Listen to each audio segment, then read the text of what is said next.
Same old Joe. That's the subject of tonight's Waters Words. New year, same Biden. The president's first year is officially over, and so is the rest of his presidency. The guy's damaged goods. 58% of Americans disapprove of him, and Democrats want to primary him.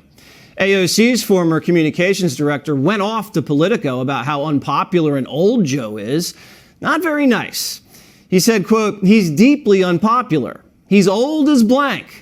He's largely been ineffective unless we're counting judges or whatever the hell inside baseball scorecard we're using. And I think he'll probably get demolished in the midterms." Even Bernie's campaign manager says there's no doubt Biden's on the road to facing a progressive primary challenger. So incumbent presidents who face serious primary challenges or serious third-party challengers always lose the general.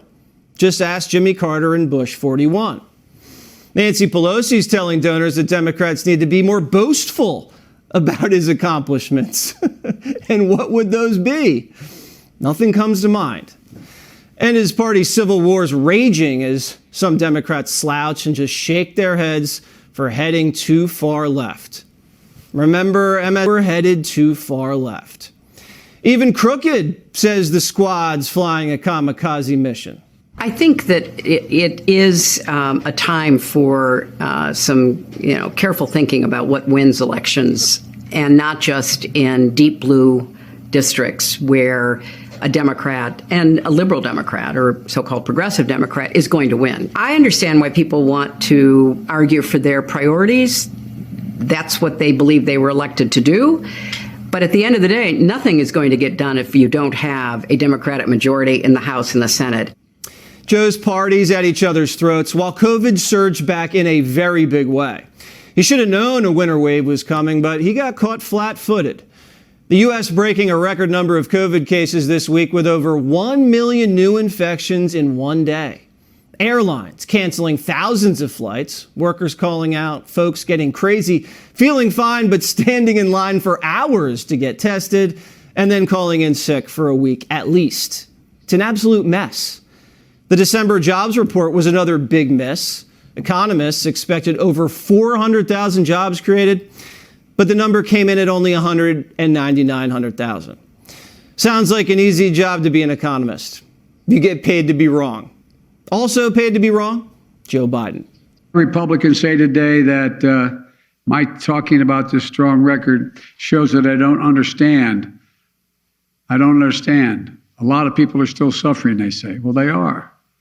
Or that I'm not focused on inflation. Malarkey. Skyrocketing inflation hurting all Americans, prices surging to 40-year highs. And something that I care deeply about, beef. Prices up 20% from last year. Biden, he just found out, though.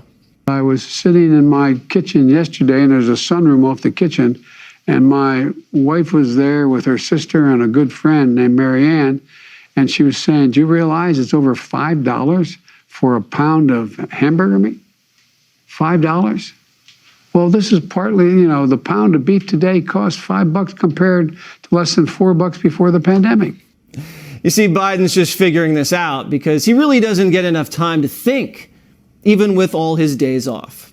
I know the president doesn't have public events today. He does have a number of meetings with policy teams, and that's often what he's doing behind the scenes. If you were standing here today, which I know he's always invited, is what you guys will say, but he would say we never give him any free time or any time to think, and that is probably true. Biden has a lighter schedule than Reagan, and Reagan was shot in the chest his first year. But then again, Biden doesn't even know what year it is. There's a lot of reason to be hopeful in 2020. But for God's sake, please take advantage of what's available. Build Back Better's dead. Illegal immigration, inflation, COVID, and crime smashing records. The Democrat base fractured. And Biden's vax mandates are on the cusp of being smacked down by the Supreme Court.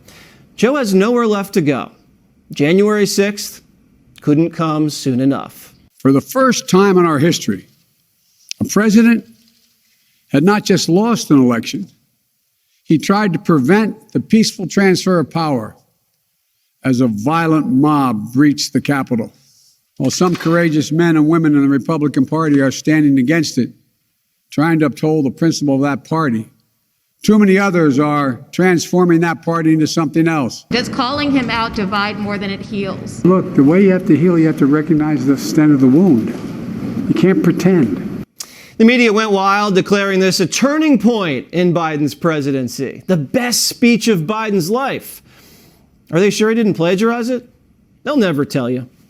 But making January 6th a federal holiday and resurrecting the big bad wolf, Donald Trump, won't save the Democrats from disaster in the midterms and beyond. The Democratic Party, as we know it, is on its last legs. They've been discredited. They're losing whites, blacks, and Hispanics by the boatload, mostly because of their clear insanity and incompetence. Americans have gotten an up-close and personal look at the Democrats in complete control of government. And it's a truly revolting scene.